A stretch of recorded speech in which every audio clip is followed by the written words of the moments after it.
अरे भाई, इतनी कड़कती धूप में चलते चलते मैं तो परेशान हो गया हूँ।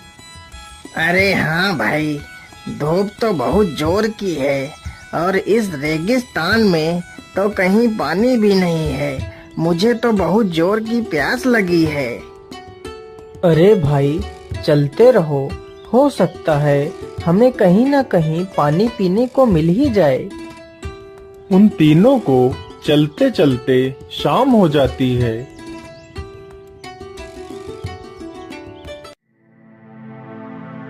अरे भाइयों, अब तो रात हो गई है। हमें यहीं पर रुक जाना चाहिए। तुम ठीक कहते हो मित्र, हमें यहीं पर रुक जाना चाहिए।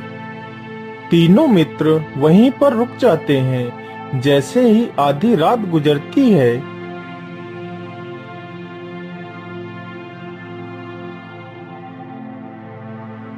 अरे मित्र, उधर तो देखो, वहाँ पर कोई वस्तु चमक रही है। चलो चलकर देखते हैं। अरे हाँ हाँ, मुझे लगता है या तो कोई चमकदार वस्तु ही है। चलो चलकर देखते हैं। नहीं मित्र, हमें इतनी रात्रि में यहाँ से कहीं नहीं जाना चाहिए।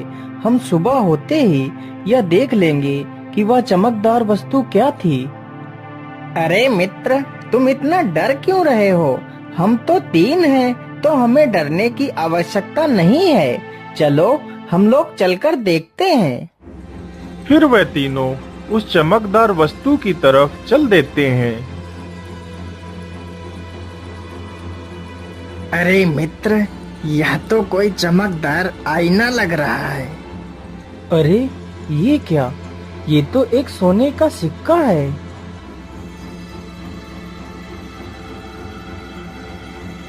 अरे हाँ मित्र, यह तो एक सोने का सिक्का ही है।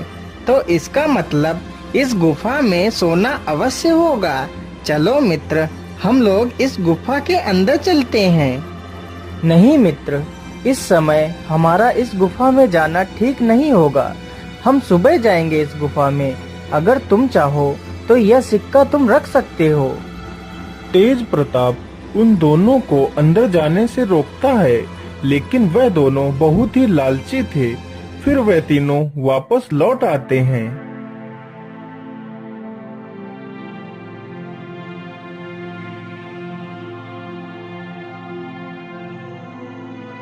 अरे मनिक भाई, मुझे लगता है अब तेज प्रताप सो गया है। चलो हम लोग चलते हैं और गुफा में देखते हैं सोना कहाँ पर छिपा है। फिर वह दोनों चुपचाप उठकर गुफा की ओर निकल पड़ते हैं। अरे मित्र, यह गुफा तो कितनी डरावनी है। हाँ हाँ मित्र, गुफा तो बहुत डरावनी है। लेकिन सोचो, यदि हमें खजाना मिल गया तो हमारा जीवन बदल जाएगा। अरे मित्र, इस दरवाजे के पीछे क्या है? चलो चलकर देखते हैं। जैसे ही वह दोनों उस दरवाजे को स्पर्श करते हैं, तभी वह दरवाजा खुल जाता है और वह दोनों किसी विचित्र दुनिया में पहुंच जाते हैं।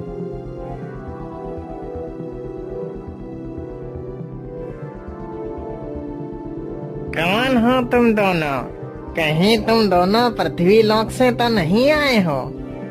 हाँ हाँ, हम लोग पृथ्वी लोक से ही आए हैं। लेकिन तुम लोग कौन हो और ये कौन सी दुनिया है?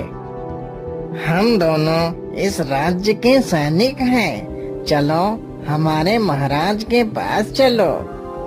अरे मित्र, हम ये किस मुसीबत में फंस गए हैं। हमने अपने मित्र की बात ना मानकर बहुत बड़ी भूल कर दी है। अब पता नहीं हमारा क्या होगा।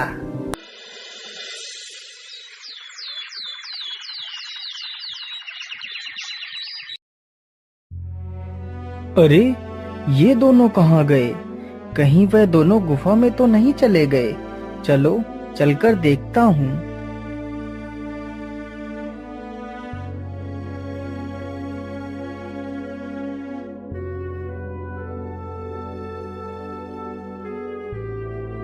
अरे ये क्या? ये दरवाजा कैसा? इस पर तो कुछ लिखा भी है, लेकिन या तो किसी दूसरी भाषा में लिखा हुआ लगता है। अरे ये क्या लिखा हो सकता है? ये दरवाजा एक विचित्र दुनिया में ले जाएगा। यदि आपने राजा की मांग पूरी की तो राजा आपको धन धान्य से भर देगा। अरे आखिर उस राजा की मांग क्या हो सकती है?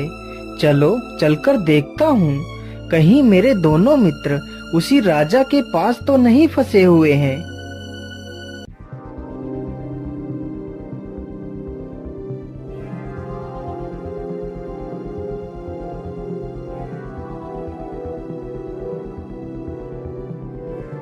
अरे आप लोग कौन हैं? पहले तुम बताओ, तुम कौन हो? तुम पृथ्वी लोक से आए हो ना? हाँ, मैं पृथ्वी लोक से ही आया हूँ, लेकिन आप लोग कौन हो? हम दोनों इस राज्य के सैनिक हैं। चलो हमारे महाराज के पास चलो।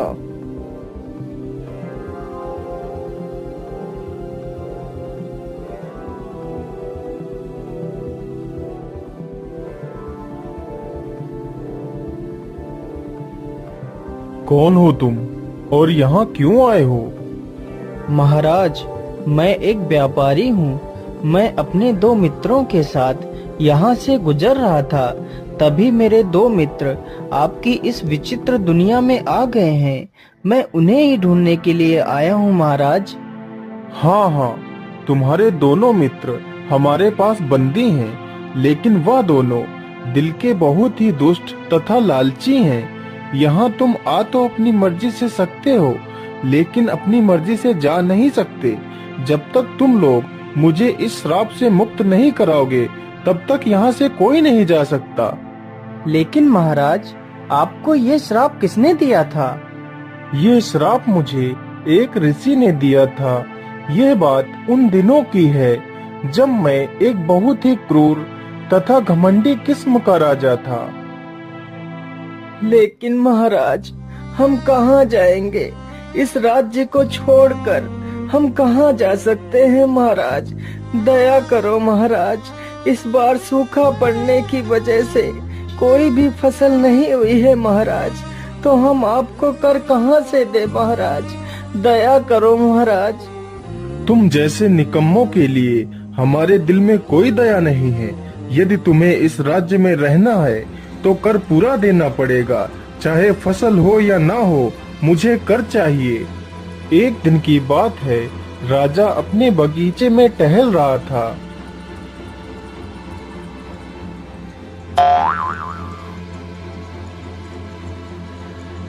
अरे यह फल हमें किसने मारा है? किसकी इतनी हिम्मत हो गई कि वह मुझे यह जूठा फल फेंक कर मारे? अच्छा, तो तू एक उद्दंड बंदर है। तेरी इतनी हिम्मत, रुक अभी तुझे मजा चखाता हूँ।